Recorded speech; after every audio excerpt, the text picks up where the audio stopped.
Welcome back to the Canada Specialist Program series. Lovely to have Jenni here today, our local representative for Travel Alberta.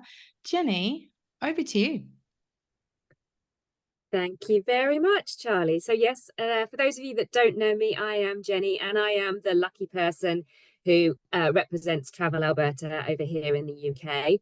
I'm going to take this time to talk you through some of the areas in Alberta that you likely do know, and then others that you may not know that may well interest your clients and you can add into their itineraries.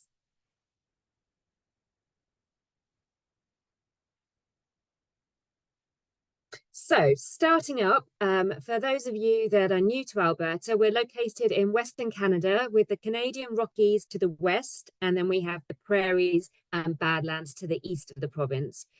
Also to the west is British Columbia, which most clients will combine with Alberta.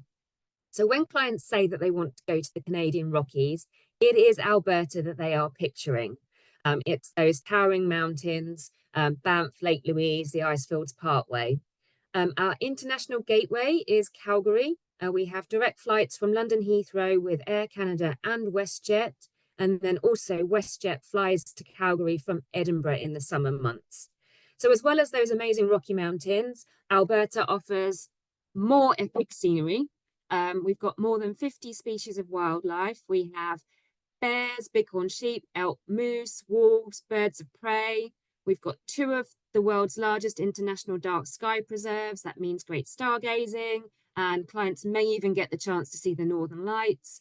We have lots and lots of local cultural experiences. That's both Indigenous and Western culture. We also have some of the best dinosaur discoveries in the world and loads of adventure activities, including some of Canada's best skiing in the winter months. So Alberta is definitely a road trip destination. This can be a fly drive holiday or a motorhome trip. It can be an escorted tour or a small group tour, but you can also experience Alberta by train. We have the Rocky Mountaineer, the luxury train journey between Alberta and Vancouver in British Columbia. Then there's also Via Rail, which is an alternative to Rocky Mountaineer. It's an overnight sleeper train, and that runs between Edmonton or Jasper and Vancouver or vice versa. Also, a lot of people don't know, but one of the great things about Alberta is that you don't have to drive between many of the main locations, as there's either a shuttle transfer or a guided tour that clients can take between some of those great locations from Calgary right through the Rockies and around to Edmonton.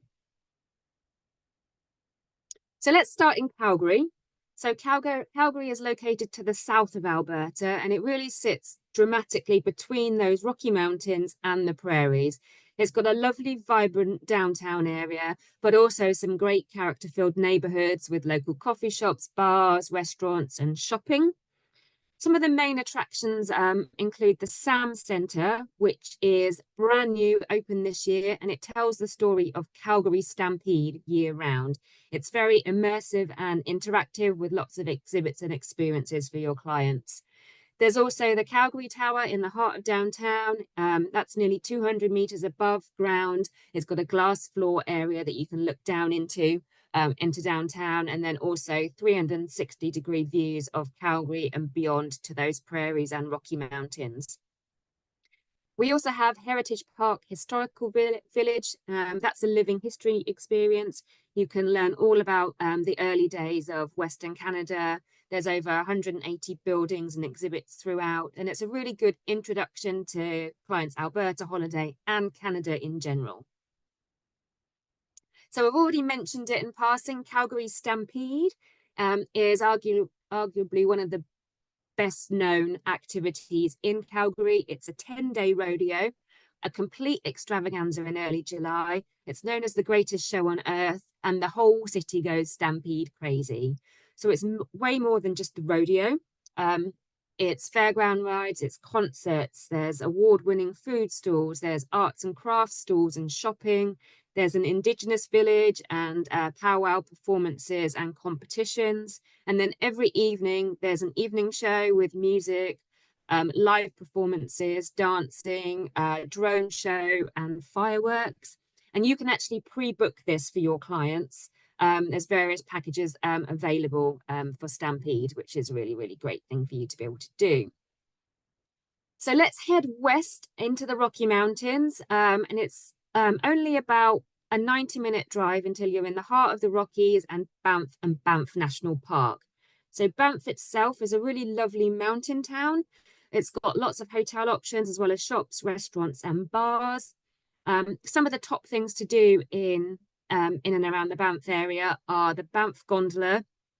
This is really a great opportunity to head up into the mountains, see some of the jaw-dropping scenery around in and around Banff. There's an outside viewing area, there's a boardwalk to walk along, and there's a couple of restaurants so you can have lunch or even dinner up at the top of the gondola.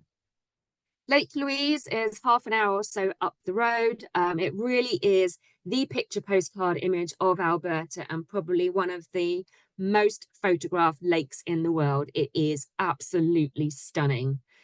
Just down the road from Lake Louise is Moraine Lake, about 20 minutes or so. This is actually closed to private vehicles, so you really need to ensure that your clients have either pre-purchased a shuttle bus ticket to get there or they are on a guided tour. And although Banff and Banff National Park are extremely popular in the summer months, it's also an amazing winter destination. There's world-class skiing, plus loads of non-ski winter wonderland activities like ice skating on Lake Louise, ice climbing, dog sledding, snowshoeing, or sleigh rides as well. So really, really great winter experience as well.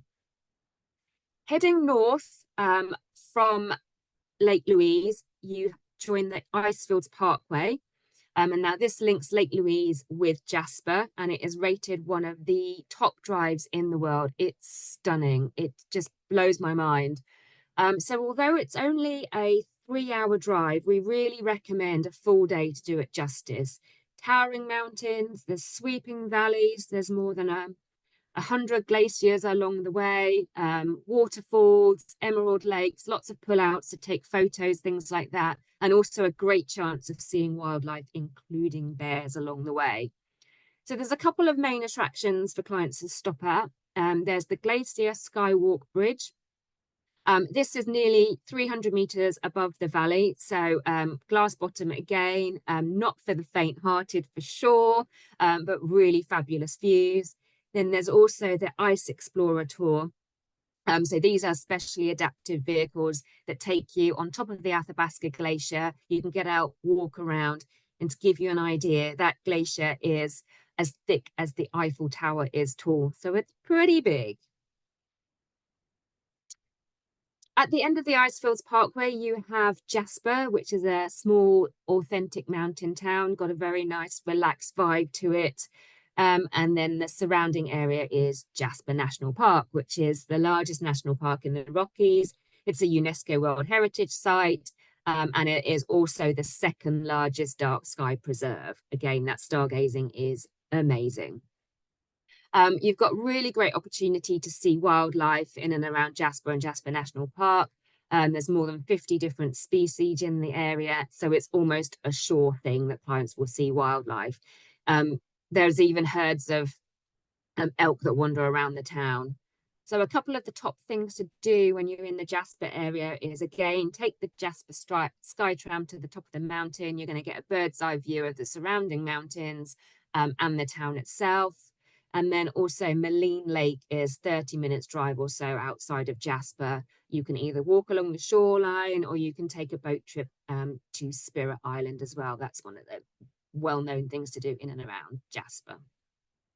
So let's move towards the east now and to Edmonton, which is our provincial capital. It's about a 4-hour drive east of Jasper. It's known as a festival city, lots of arts, music, theatre festivals, all throughout the year. There's always something going on.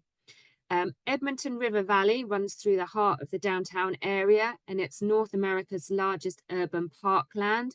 It's more than 20 times, I think, the size of Central Park. So that gives you an idea of sort of like the natural landscapes in and amongst the heart of the city.